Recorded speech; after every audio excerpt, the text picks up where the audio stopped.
Hello everyone, I'm Just One Life, and we're back today with Mono Black Zombies.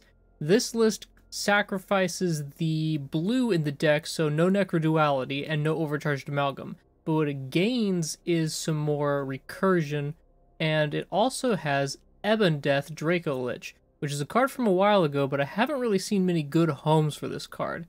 In this deck, we can sacrifice things to Fellstinger, we can sacrifice things to Eaten Alive, and they just die naturally through Mutok Massacre or dying in combat, or through decayed triggers. Whenever one of our creatures dies, Ebon Death, who has Flash, can be cast from our graveyard, so the amount of recursion that he has is actually really good in this deck. It's a mono-black list, so of course we're playing Hive of the Eye Tyrant and Faceless Haven. We have the Mutok Massacre to sweep the board, and we actually can win the game with this by sweeping our own creatures out and dealing enough damage. Headless Rider, of course, is an all-star in the deck. Whenever an opponent tries to sweep our board with a Doomscar or something similar, he will make a bunch of zombie creature tokens. And Archghoul of Thraben, if they're out also, will let us draw a zombie off the top of our deck for each card or each creature we have destroyed. It doesn't draw lands or any of our non-creature spells, but every creature it draws except Jadar, who is a human, not a zombie, but he makes zombies. And these tokens that he makes are really great to sacrifice to cards like Eaten Alive, where if we can sacrifice the zombie, we can exile their creature or planeswalker. Exile can be really important because some of their problematic permanents can come back from the graveyard. So, here's the deck list. Go ahead and absorb the rest of it. We're going to run through some games in a standard event and see how well we can do. Also, if you would not mind hitting that subscribe button down there, it'll really help me out as a small creator. Thank you very much. Alright, so we can go champion, and then we don't have to play on turn 2. I think this is still keepable. Opponent goes first. And I believe we're facing mono white right out of the gate. Yes, we are.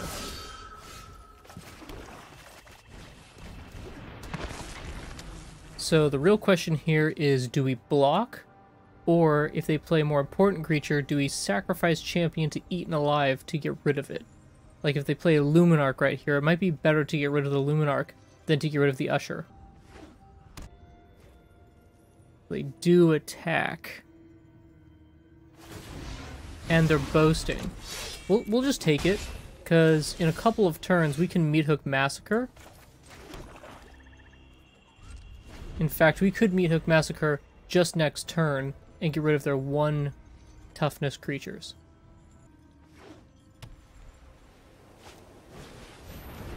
They do get a Luminarch in, so one of their creatures won't die. Ooh. I wonder if they put all the counters on the Usher. They don't. They spread them out. Smart. So we could Eaten Alive. We have 2 of them now. Let's hold off for just one more turn. We will Meathook Massacre on our next turn, and we will just block with this champion. They're up to 4 mana. Intrepid Adversary. That definitely is a good mana sink. I just really hope they don't put the Luminarch +1/+1 counter on the adversary. Okay, this is ideal for us.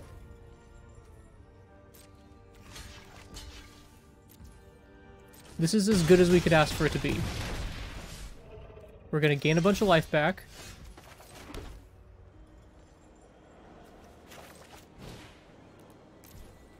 And kill all but every single creature. Whew!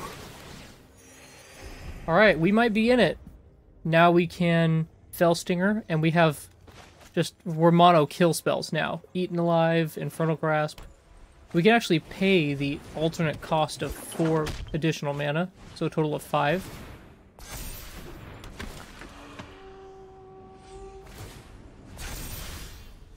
Yeah, I actually think it's Eaten Alive for 5 here. Kill your adversary. They didn't attack. Oops.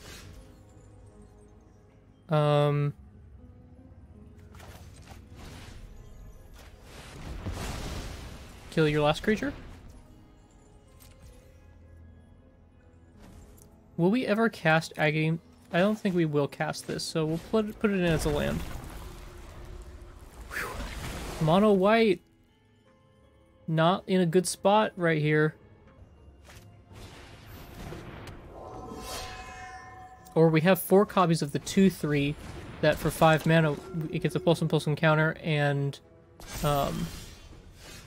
ooh, okay, so we have 2 spells here. I think it's better for us not to exploit. So let's just get them into play.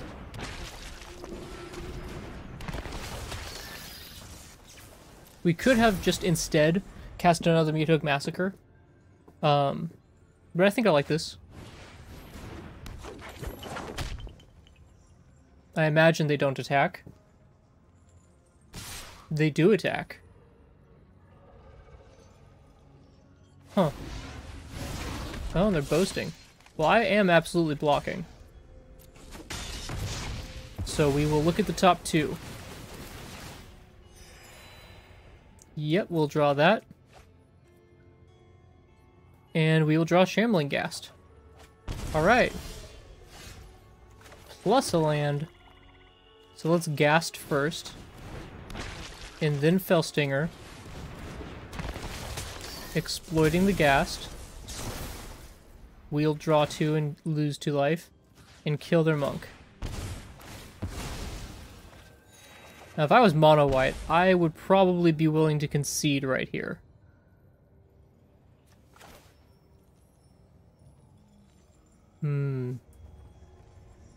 I think we'll just hold this in hand. And pass the turn. We can hold this Infernal Grasp if we really need to kill something. We did draw land, but it is a tapped land. So adversary, pay the 3. And get in there with a Fellstinger. Perhaps they were anticipating just a Blood on the Snow, but we don't run Blood on the Snow. They know Mono Black also runs a Meathook Massacre. And to hedge against that, they could have put all their plus and plus encounters on just 1 or 2 creatures.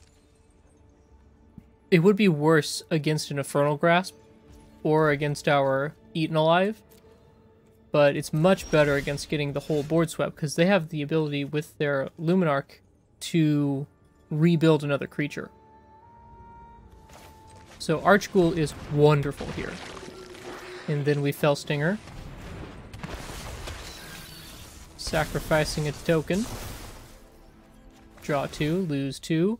Put Headless Rider in our hand. Oh man. Oh, and a land. Lovely. We'll put in the Faceless Haven. And a Headless Rider. Alright, opponent. It's pretty much over. You could just concede here if you want. Yep, that's it. Mono White sees that they have lost the race. Sorry about your luck, Mono White. Okay, Ghast, then Jadar.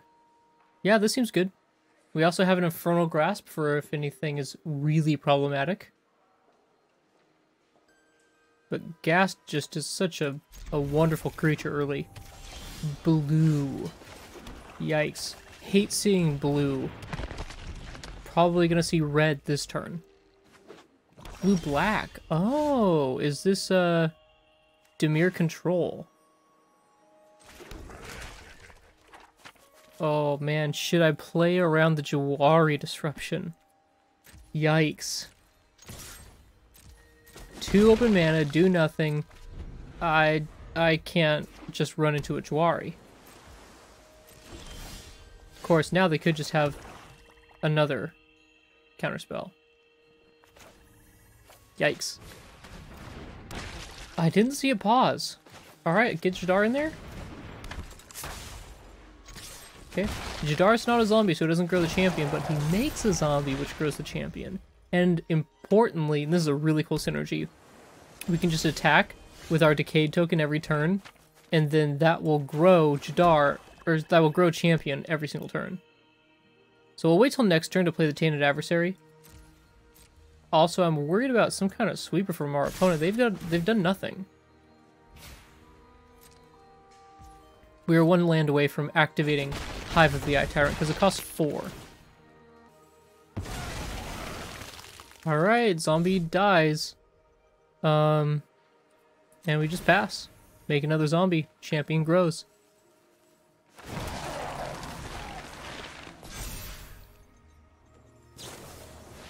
The memory deluge. Sure.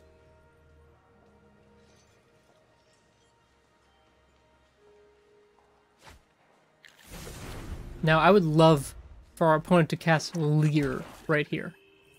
Because we have this Infernal Grasp loaded up and ready to take him out. Ooh, they just massacre. So we get very little from that. Because we don't have any of our value creatures out. And we have 8 of them in the deck, but none out on the field.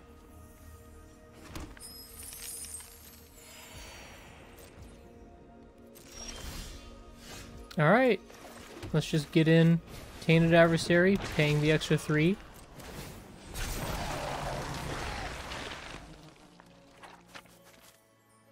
Meathook Massacre, it's a beating. It's a great card. Field of Ruin. Pretty good against our creature lands here. We drew our own Meathook Massacre, but in this matchup, not nearly as good.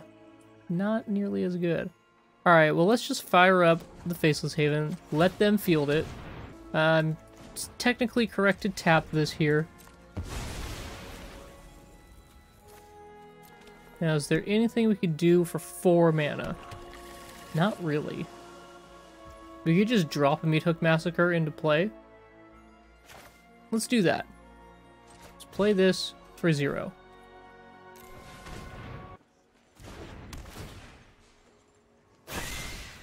Now, what this does for us is when our decayed zombies die, we'll get to end up dealing a little bit more damage. And I feel like the speed with which we can put our damage out is critical. Because they're going to gain a life for every one that we die, one of our creatures that dies, so we have to offset it.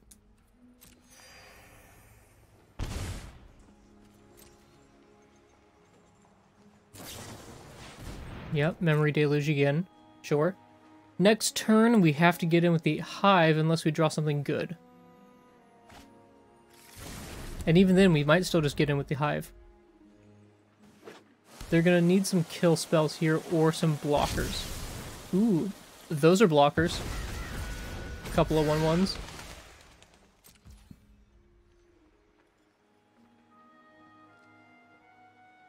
I think it's worth grasping.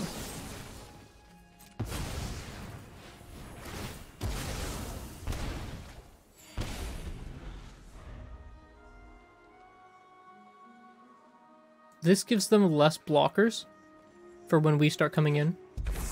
And they'll probably feel like they can't attack with their bird. A land? That is a terrible draw. So we'll just get this Hive active. So they don't have Field of Ruin anymore. They had to use it before.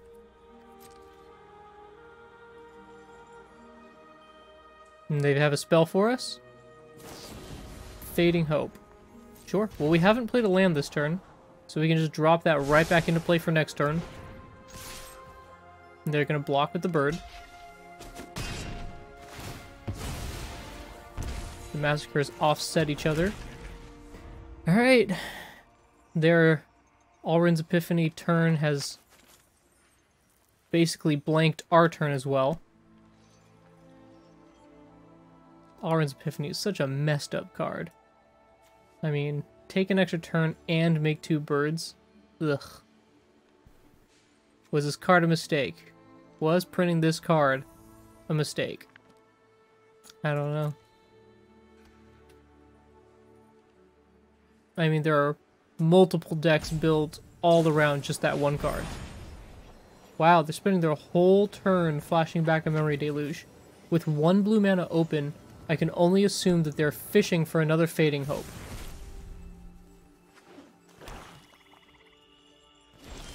Or perhaps a kill spell?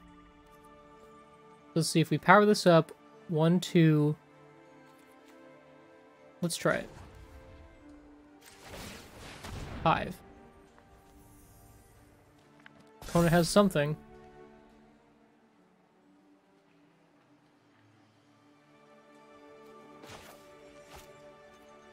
Yeah, let's go.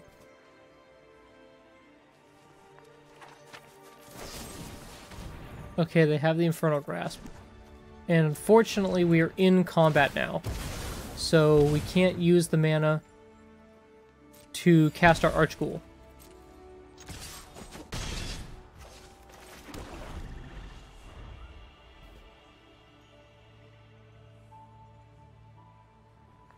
I would love to draw some big creature. I don't know. Ebon Death Draco Lich, perhaps? Oh. Interesting choice. Because when we put this back out, we can make the decayed zombies. Do they have a counterspell? They must. Getting in there with the birds, huh? Well, I guess they're not in much trouble from haste from our deck. Alright, you got a counterspell for this?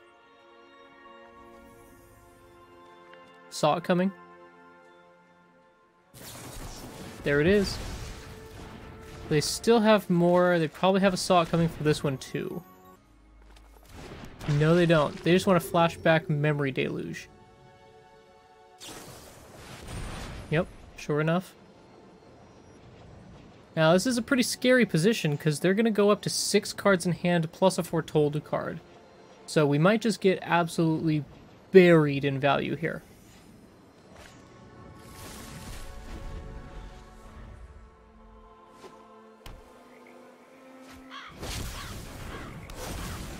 Oh yeah, Xanathar, that'll do it. We drew an Eaten Alive. So we'll pay the mana. Do you have a counterspell for this?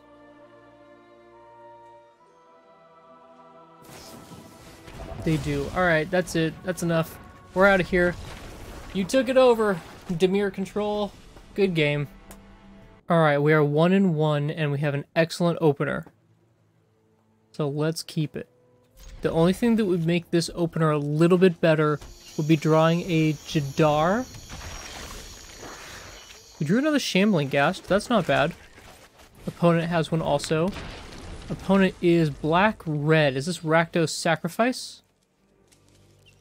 Bat flying around. Getting too active over there, Bat.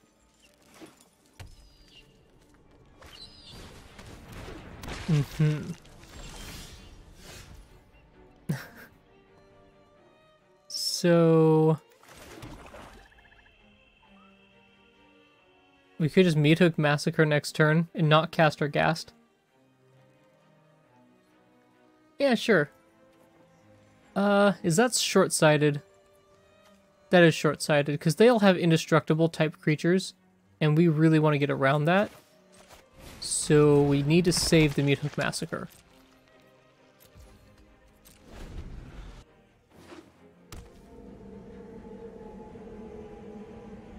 Turn 4 is when they start playing their big creatures. And we haven't Eaten Alive. This is Exile, so Indestructible doesn't stop it. Oh. We're not gonna block. Surprisingly. We want to get this Headless Rider out here first. Now we're willing to block. Okay, opponent seems to have some sort of instant. It's a Deadly Dispute. Oh, well, they cast that at the wrong time.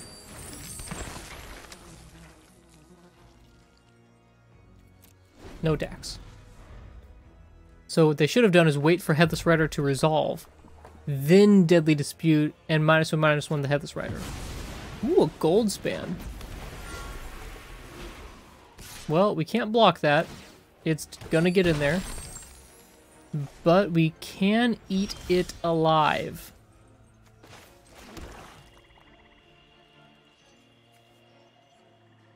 Or we could just put an Ebon Death into play. We'll take another 4, though.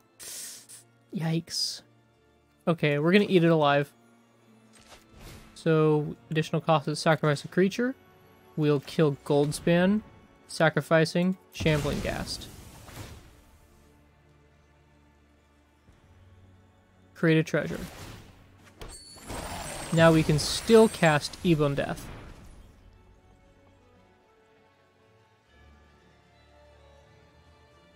Yeah. I like it.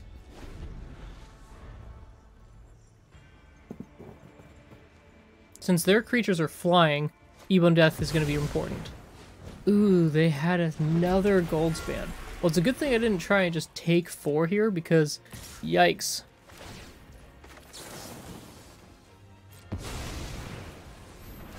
I don't really think having 2 more mana is going to matter, but do it in response to the trigger of the token generation. Okay, so we drew Jadar, but we can't Jadar plus Fellstinger. Let's Fellstinger. And we're going to sacrifice our Shambling Ghast, and we're going to do something pretty crazy. We're going to kill their Shambling Ghast. And in return, they're going to kill our Headless Rider. It's not great for us, but we do have a lot of token creatures. They made a treasure instead. They really don't value Headless Rider at all.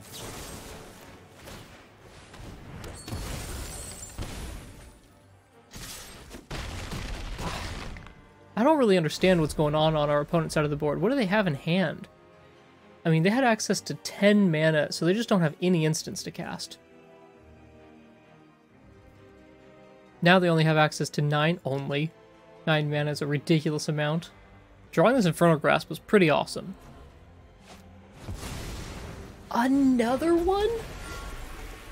Oh my god, we got triple Goldspan?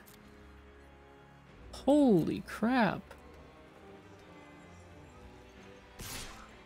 Yeah, I mean, we have to take it. That's crazy. So hold on. Do they have more? Yeah, they have to have more, because otherwise we just have to win. Because we have this Meathook Massacre. They're gonna get rid of our Ebon Death. Sure. You won't miss it. They only have 2 mana left. So Eye Twitch can block our biggest thing. They take 3, 4, 5, 6, 7. Okay, now they only take 5. This Hive being a tapped land really kills us. Alright, let's just Meathook for 3. It's our only real play.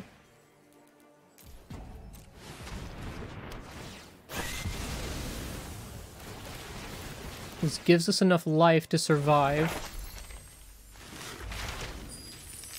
But only just. Does it? Oh, I thought it would put us at 5, but we're at 4. That's it. Alright, Rakdos, you got it. Just barely. Oh man, we almost had that game. If that Hive came in untapped, we could have attacked and then Meathooked also. Oof, rough. Jadar, Archghoul. Yes. We go first.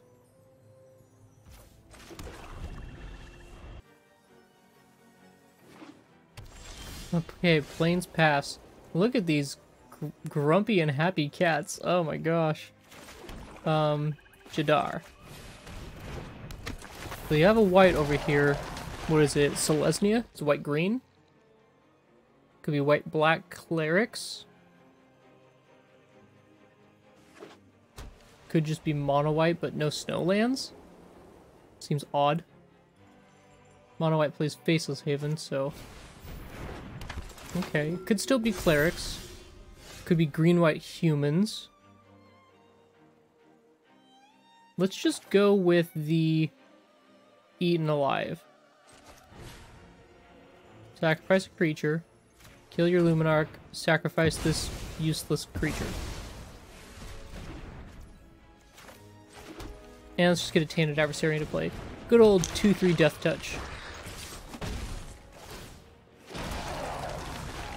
Alright. I think that we've got a pretty good start. Really depends on what kind of deck our opponent's playing, though. We have another Eaten Alive that we could use this Decayed Zombie for. It is black-white. And it is black-white Clerics. So, we're just going to do exactly what we talked about. Archghoul. first. Swamp. Eat it alive. Kill that. Sacrifice the token. Let's get rid of the second Faceless Haven. Boom, boom. And, kind of hilarious, we have another Eaten Alive. I hope that they just, like, play an aura. Voice of the Blessed. Okay. Plus a Luminarch. And they're gonna grow the voice. So... we sacrifice, kill voice, sacrificing the token, and we'll toss Hive of the Eye Tyrant into the graveyard. Power up our Faceless Haven. Oh man. It feels like we're mono white. I mean, we're just being so aggro here. Take away your creature, attack. Take away your creature, attack. That's mono white. Whew, I didn't realize I foolishly attacked with Jadar, but opponent did not want to lose Luminarch badly enough that they did not block Jadar. Oh man. When Jadar dies, it doesn't even trigger Archghoul of Thraben, so it's like really bad if Jadar dies right there. You see this? They let their timer run down every single turn because they're losing. Don't play like this.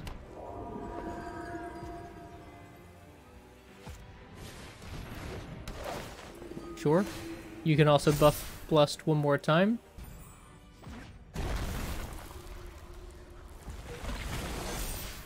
Alright, they have a 4/4 Voice of the Blessed. Let's get this Hive online. And we'll come in with these 3 creatures.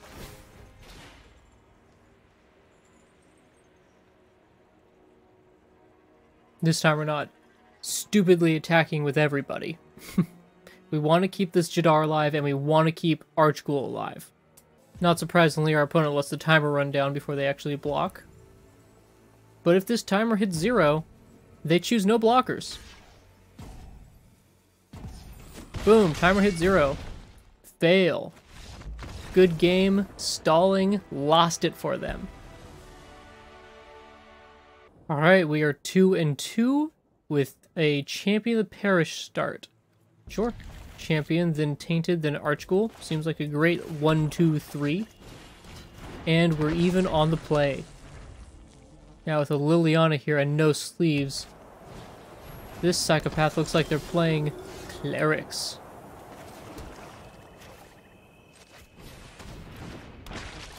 Throw our champion and come in for 2. Of course they don't block.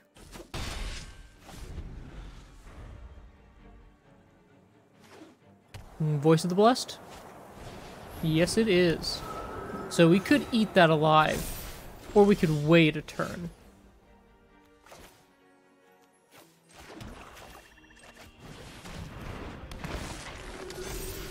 Let's just try attacking with both of these creatures. See if they want to block either one of them. They don't. They'll just take 5. No big deal. It's a quarter of their starting life. They are a life gain deck. Ooh, and a Luminarch. Voice is getting pretty big. But we're going to eat that alive. We'll take a whack from it. Ooh, tapped land? Do we really, really need it? We don't. We only need 3. So we're going to eat alive, sacrificing a creature, kill voice, sack, Tainted Adversary. We're going to decline, because we're going to keep this eaten alive on top. Swing out. So here's the plan. We play Agadeem's Awakening untapped, paying the 3 life, going to probably 7. Ooh. Oh, never mind. This changes our plans dramatically. Ooh, yikes. Yikes, yikes, yikes. Okay. So in that case, we're not paying any life. Agadeem's Awakening might not even get cast. Yeah, we're just going to play that as a land. So we need to eat the Spellbinder alive.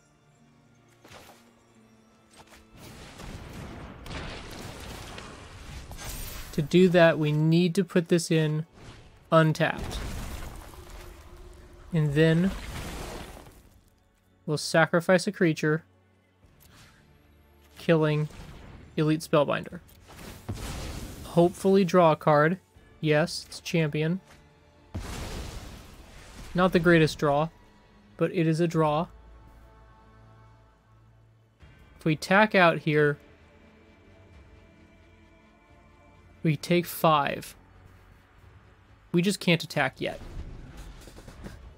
Yikes. Alright, it's close. Oh, Righteous Valkyrie. That's a spooky card. And a Pyre. Yeah, Pyre's real good in the Orzhov Clerics deck. Headless Rider's not too bad. Let's just at least get our things into play. Oh, I put it in the wrong order. Foolish. Tag with champion.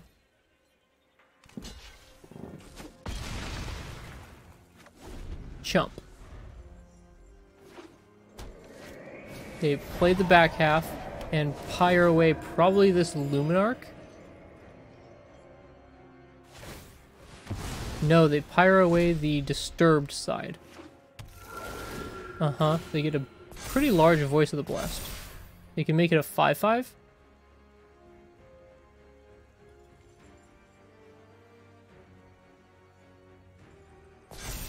Yep. Putting on the Valkyrie wouldn't make sense because it doesn't change the clock. Ooh, we just drew a swamp? We don't have any flying blockers. I think this is just it. We lose no matter what we do. We just don't have it in the tank. Alright. White-Black Clerics, which is a sweet deck, by the way, ends up taking it down. I'll link my deck of White-Black Clerics up in the corner over there. Well, they took it down. Let's make our triggers real quick, just because I love the triggers. Throw that swamp in the graveyard. Draw that Fell Stinger. But we are done officially. Our ending record is 2-3. And here you go. You can see the prizes I get to claim. It's 300 gold instead of 500. We're down 200 gold. And we get these 3 uncommons. So how did Mono Black Zombies do? Well, it went really well when we could go turn 1, turn 2, and then turn 3 have one of our value cards. It didn't go so well when we were missing any one of those points. So if we didn't go curve 1 mana, 2 mana, 3 mana, then we kind of were hurting. Also, when we drew too much removal, we didn't have enough stuff on the board. And when we drew too much on board, we didn't have enough removal. So the balancing act is really difficult in this deck. And overall, I think I like the black-blue version, the Dimir version of Zombies a lot better. I will link that up in the card in your corner right now. So that's it for me today. I hope that you've enjoyed this video. And until next time, fist bump, high five, take it easy.